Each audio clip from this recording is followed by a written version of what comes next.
What is up, guys? It's the Sound Alchemist here with Gersh1. And guess what? We're back again answering more questions in another episode of For the Greater. This is a video series where we answer the questions left by you, the viewer. If you have a question for us, comment down below. Put question in front of your question because we get those questions first. And that is what Vezar Azeo has done. He asks, what's the worst advice you've gotten in 40K? Or advice you've gotten when you first started playing 40K? To me, the worst advice I've ever gotten is you're too poor, don't play the game. Because there's always birthdays, holidays, ask people to buy you stuff. Even if you're in your 30s or 40s, you still get presents sometimes. So tell the homies to pitch in and buy you a starter set. Mm-hmm. That is 100% good because as much as that is worst advice, that's also a dig at you being poor. Yeah. So it's really being insulted. Yeah. Grandma sucks.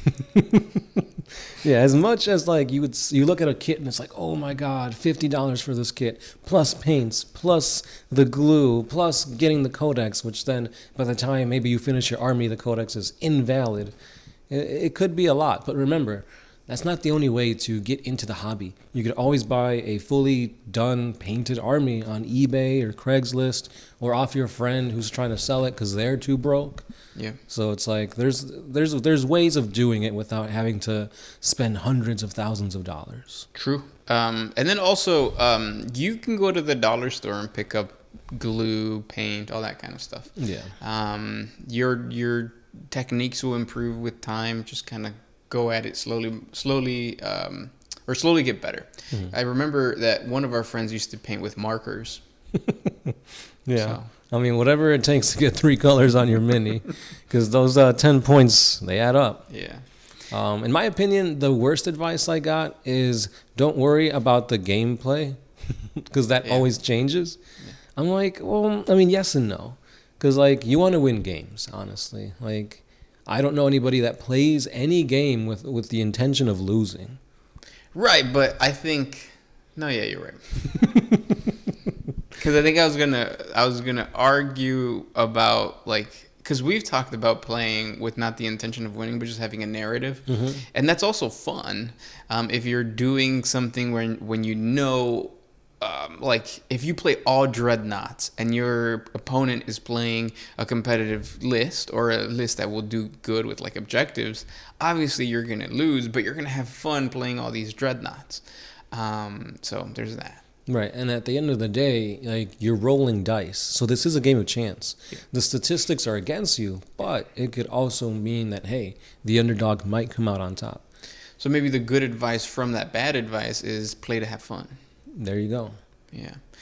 Which fun is winning. So yeah.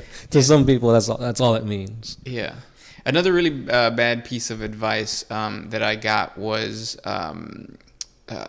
stick to like a one faction. I don't think you should do that. I think you should play around. Definitely. Because what if that one faction that you like lore-wise, you don't like how it plays out? Which happens every edition. I feel like the orcs are good, then they're bad, then they're good, now they're amazing, and then they're going to get like... what it calls nerfed. So, yeah, just dive into a little bit of whatever you want to do. But if you have like gene stealers and you have like all this other stuff, then that'll be awesome. Oh, by the way, by the time this goes out, the pre-orders for the Gene Stealers and Sisters of Battle have come out. The bummer is that we don't really get that many new models. I think we get a new HQ for both of them, right? I think so. Yeah. But even then, it's like... Oh, here's another piece of advice that's really, really bad. Buy the collection series thing. Whenever a new codex gets released, you get special edition dice, special edition rule book, all that kind of stuff. Waste the money. Don't do it. Mm-hmm. Yeah. Even if you're a collector, like don't, because again, by the time the codex comes out, it's already outdated. Yeah, don't do it. Don't do it. Next question. This one is by Clovis Longworm. Is 40K still a game for guys?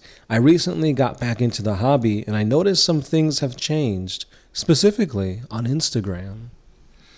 I've noticed that a little bit. Yeah, there's been a lot more representation. Well, there's more girls playing 40K, and part of me gets angry because it's like these girls aren't legit. They're not playing, or they didn't grow up playing 40K. But I have the same feelings towards Henry Cavill. So yeah, I mean it happens. But I think that's an example of how Games Workshop doing all of these little things to kind of promote the game in other spaces than just like the hobby space is bringing in new hobbyists, and we're seeing that. So I think that's kind of cool.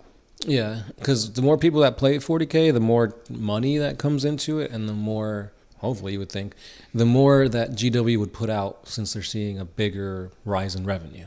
Yeah, even though I do miss when boys can just be boys around 40K, and now we have to tiptoe whenever we go to a Games Workshop store, or we have to tiptoe at a hobby shop, because sometimes I like to show up and not showered or bathed in a week, but now I know there's girls there, so I gotta put some cologne on it and shit. Yeah, it's like, who wants to spend their money on soap, shampoo, and cologne when you can spend it on minis? Exactly, yeah. But now that girls are invading our space, I guess we gotta smell good. Yeah. I would really hate it if one of them really likes me and we hit it off and we're now spending time and going to the movies and enjoying each other's company instead of playing 40K with the boys. I know. Dating someone that's into the same hobbies that you are. Oh, God forbid I have sex with her too. That's hot. Yeah. Good question, though. Yeah. Next question comes from JG3293.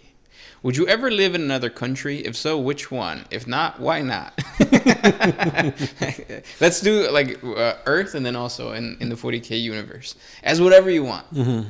If I could live in another country here on Earth for real, it would be Spain, just because it's like a wealthier Mexico and it's pretty sweet. Wealthier Mexico. And the last time I was there, people were so nice. Like the moment you start speaking Spanish, they treat you like family. It was amazing. So I really liked that. Yeah, I haven't really traveled that much out of the States, so I think I'll just stay here. What about 40K? Easy. Get me on any Tau Sept world. I'm there for life. Yeah. Sept worlds are like, well, you would be a human, though. Right. Or, well, no, I said you could be whatever you want. Oh, okay, so cool. What would you be? I'll be an ethereal. No, there you go. So you you just rule over everybody naturally. Yeah. Because of the caste system.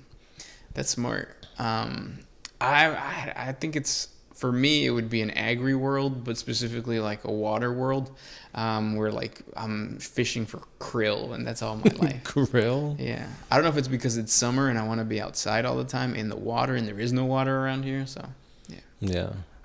Yeah. That's interesting. Have you seen Waterworld? No. I mean, I saw what I remember from when I was a kid, but I don't really remember much. I think I get Waterworld and Road Warrior mixed up. So. It's the same thing. Next question.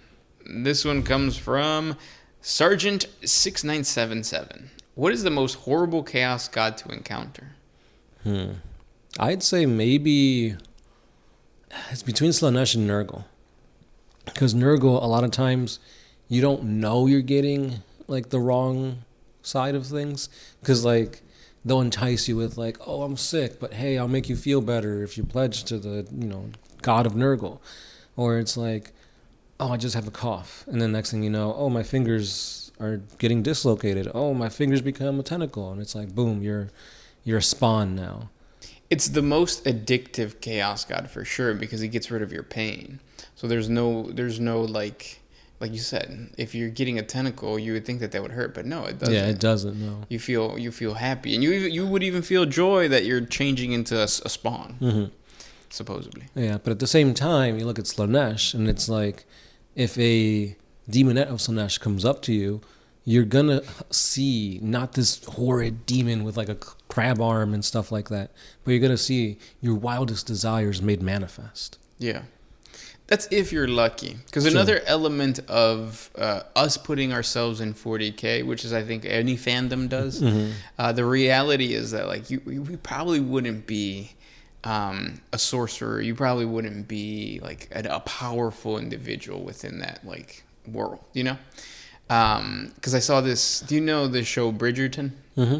So I saw a TikTok, and this girl was like saying, for all those girls who wish that they were in Bridgerton, let's be real. If you were in that era, the best you would be like a servant. Like these are the Kim Kardashians of the world. And I feel the same for 40K, right? Like with us guys going like, yeah, we want to be Space Marines or whatever.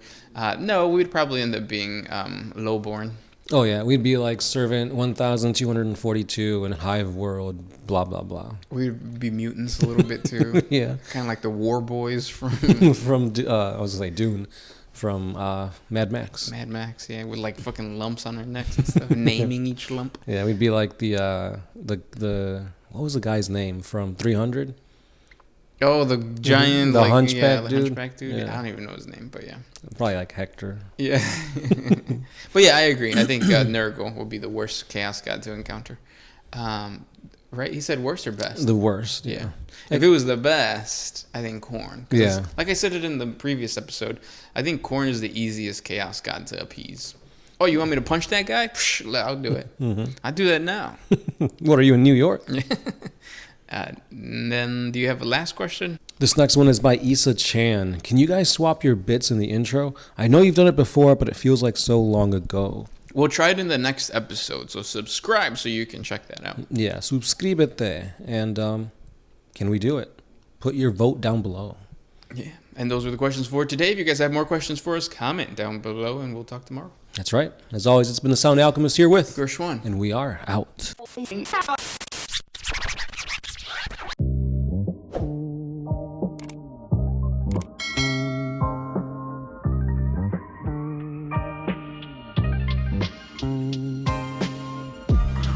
I used to put my